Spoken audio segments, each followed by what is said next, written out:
Hey, Janice, is that for me? Don't you wish it was? How about that? Yeah, how'd you like to have her as your own personal yeoman? Man, can't wait for you guys to justify this one like you did with Pike, how it's not sexist. Ball's in your court, Continuum Trek.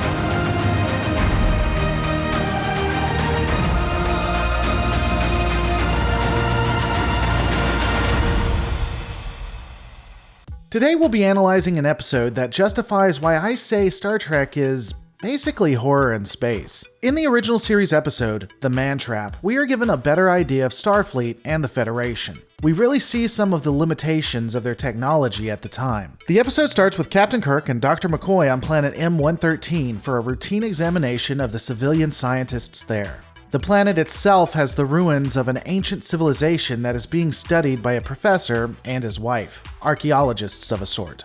And honestly, having the Enterprise handle this task is just good sense. You definitely would send one of the most powerful ships to a random planet and require the chief medical officer of said vessel to look after two civilians. I mean, having Space Command Starfleet Medical specifically utilize ships dedicated to medical endeavors, or just having doctors who do nothing but check up on civilians like this that travel in warp-capable shuttles, is just silly. To be fair, given that the planet is called M113, it is possible that they are on the edges of Federation space, and thus the reason for the Enterprise doing it and not someone else. Still, it's a lot more fun to nitpick. Of course, it wouldn't be an ordinary circumstance, as Dr. McCoy and Nancy, one of the civilians, the wife of the archaeologist, would have some previous tryst in the past. Just fantastic. Interestingly, like in the pilot, we see the crew not reacting to things that are odd.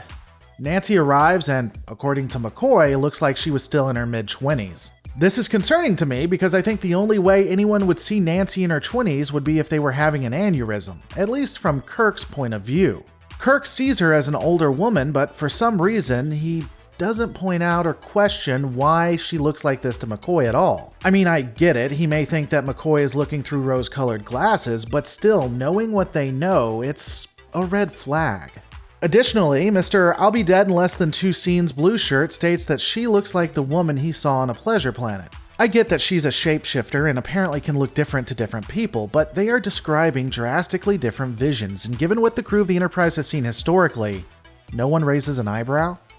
Moving on, McCoy advises her that he'll be analyzing them both together as quote-unquote Nancy subtly flirts with him and insinuates that they should be alone. And given this conversation, I am completely surprised to see that in the next scene, Mr. Blue Shirt is killed. Kirk runs up and instantly puts his fingers in the man's mouth. Okay. They find a green plant in his mouth, and Nancy states that she saw him eating it. Apparently, the science officer wasn't aware how poisonous this plant was, and thus it killed him. McCoy instantly is able to see that the man didn't die of poisoning, but they can't determine what is wrong with the crewman. According to McCoy, he's healthy. While the plant he was supposed to have ingested, in theory, is poisonous, there are no signs that the man had actually eaten it and thus couldn't have died that way. McCoy even states there's nothing physically wrong with the blue shirt either, that he should be able to get up and walk away. Which is interesting. We'll later find out that the man died of having no salt in his body. Fun fact, when you don't have a lot of salt in your body or it decreases significantly, this is called hypnatremia. If one loses salt too quickly, the brain will swell and it induces coma, if not death. Unfortunately, I guess they don't look for brain swelling in the future unless you do a special test for it. The crew would continue to investigate what was occurring by looking into the past of the planet and the archaeologists, attempting to find out why the crewmen would have died. During the investigations, they determined that shipments to and from the planet have significantly stopped, and all of this started about a year ago. An away team is beamed down to try to determine what occurred to the officer. That would include Spock, Kirk, and 2 others. They advise the archaeologist professor that he and his wife will be coming back to the ship until they can determine what happened to their crewmen, and for everyone's safety, of course. The professor tries to argue with Kirk, but the captain points out how nothing makes any sense. It seemed very important that the professor and his wife get salt tablets, and that's exactly why the crewmen had died. After being destroyed by facts and logic, the archaeologist attempts to run, and while giving chase of the professor, Kirk and McCoy find the science officer who was supposed to collect some of the plant on the ground dead, having the same markings as the other crew members, showing that he died the same way. Definitely Crewman Green, the security officer, I'm assuming, and not an imposter who's going to start killing people on the Enterprise, arrives back and tells Kirk and McCoy he couldn't find anyone. Kirk beams up with the dead science officer and a sample of the plant to continue trying to figure out what is occurring. The not-a-monster Green begins to walk around the Enterprise and acts extremely suspicious. Of course, no one would report this behavior because someone seeming off, possibly going insane as is indicated in one scene, isn't something you want to alert the command or medical crew about. Especially with the experiences all of the crew on the Enterprise must have had and after an away mission. The monster pretending to be Green changes into a different crewman and tries to kill Uhura. Hey, I wonder if Spock speaks Swahili. The monster turns back into Nancy and tricks McCoy into taking sleeping pills because he's apparently having trouble going to bed. With McCoy dead to the world, the creature turns into him. Why the creature never kills McCoy? I'm not completely sure. Perhaps it's because the monster itself had played Nancy so long that it didn't want to hurt someone the woman had loved. After agreeing that they would have to take the professor alive to figure out what is going on, Kirk and Spock would beam down with no security guards even though they had done so in every other instance before. I guess that's because they hate doing something that would make sense at this point.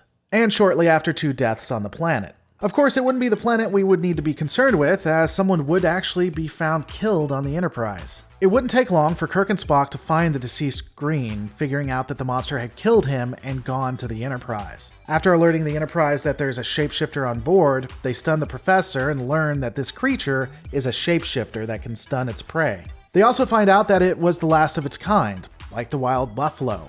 Because the wild buffalo is something everyone in the 23rd century would know about. Kirk orders the Enterprise to go to varying stages of alert, ultimately fully shutting down the ship so that the monster cannot escape or kill again. With the correct assumption that the beast is attracted to salt, guards are stationed all over with traps placed as they wait. Now this isn't a bad idea, though I think the execution needs work. We see that there are 2 guards stationed in every hallway. However, this does present a problem. We know that the shapeshifter has the ability to stun its victims. It would make more sense to have 3 guards, just in case one of them had been replaced. To be fair though, I don't think Starfleet will ever have to worry about shapeshifters in the future, so learning that lesson here probably isn't necessary. With the ship shut down and general quarters called, Kirk, the professor, the beast posing as McCoy, and Spock discuss their options. Kirk is able to figure out that the professor knows who the creature is, even when it's shapeshifted.